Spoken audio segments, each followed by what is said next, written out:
Question number दूसरा देखिए प्यारे बच्चों। और क्वेश्चन नंबर दूसरा ये दिया गया है x square upon 4 + y² upon 25 बराबर 1।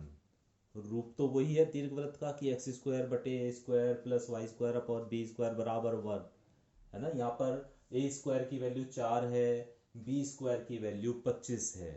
ठीक है, उससे तुलना कर लेंगे तो ए स्क्वायर की वैल्यू 4 और बी स्क्वायर की वैल्यू 25। अभी आपको प्यारे बच्चों साफ साफ दिख रहा है कि ए स्क्वायर बी स्क्वायर से कम है, ए स्क्वायर कम है बी स्क्वायर से।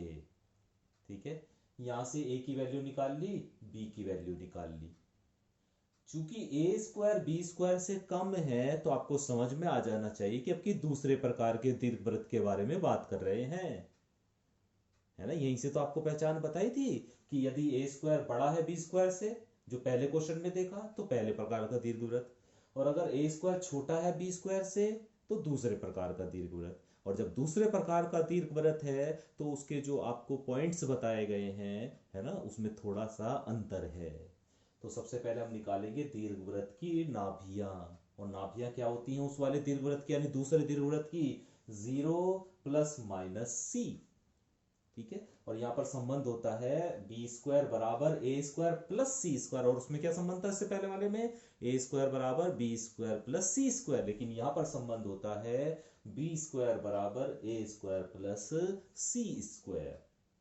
यहां से सी स्क्वायर बराबर आ गया बी स्क्वायर माइनस ए स्क्वायर, है ना। सी स्क्वायर बराबर बी स्क्वायर की वैल्यू 25 है, ए स्क्वायर की वैल्यू 4 है, तो सी स्क्वायर बराबर आ गया 21। तो सी की वैल्यू आ गई √21। तो सी की वैल्यू आपको प्राप्त हो गई।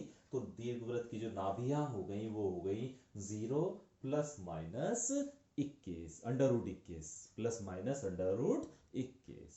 ठीक है, शीर्षों के निर्देशांक दूसरे प्रकार का जब दीर्घवृत्त होता है तो शीर्षों के निर्देशांक होते हैं 0 ± b। और b की वैल्यू कितनी है? 5 है, तो 0 ± 5। ठीक है, दीर्घ अक्ष की लंबाई जब दूसरे प्रकार का दीर्घवृत्त होता है तो दीर्घ अक्ष की लंबाई होती है 2b। और b की वैल्यू आपके पास 5 है, तो वैल्यू आ गई आपकी 10, यानी दीर्घ अक्ष की लंबाई आ गई 10।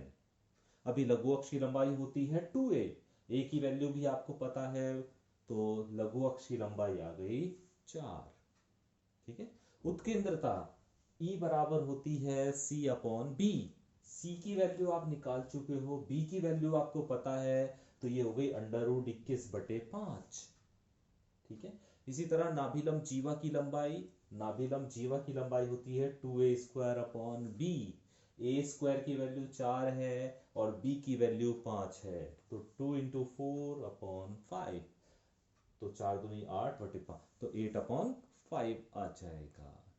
ठीक है, तो प्यारे बच्चों आपने इन दोनों में अंतर देख लिया होगा। क्वेश्चन नंबर 1 में और क्वेश्चन नंबर 2 में आपको डिफरेंस समझ में आ गया होगा कि क्या अंतर होता है।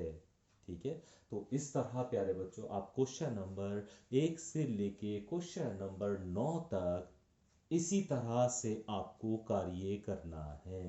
ठीक है, एक पार्ट और इसमें रह गया है, वो मैं आपको बाद में कराऊंगा, क्योंकि कहीं आप कंफ्यूज ना हो जाएं, तो इसलिए आप आज इसी 1 से लेके क्वेश्चन नंबर 9 तक ही आप इसकी प्रैक्टिस कीजिएगा। ठीक है, कल मैं जो इसके बचे हुए क्वेश्चन हैं या जो सेकंड मेथड है जिसमें आपको पॉइंट्स दिए जाएंगे और उसकी सहायता से आपकी दीर्घवृत्त का समीकरण आपको बनाना होगा, वो मैं आपको कल बताऊंगा। ठीक है, थैंक यू।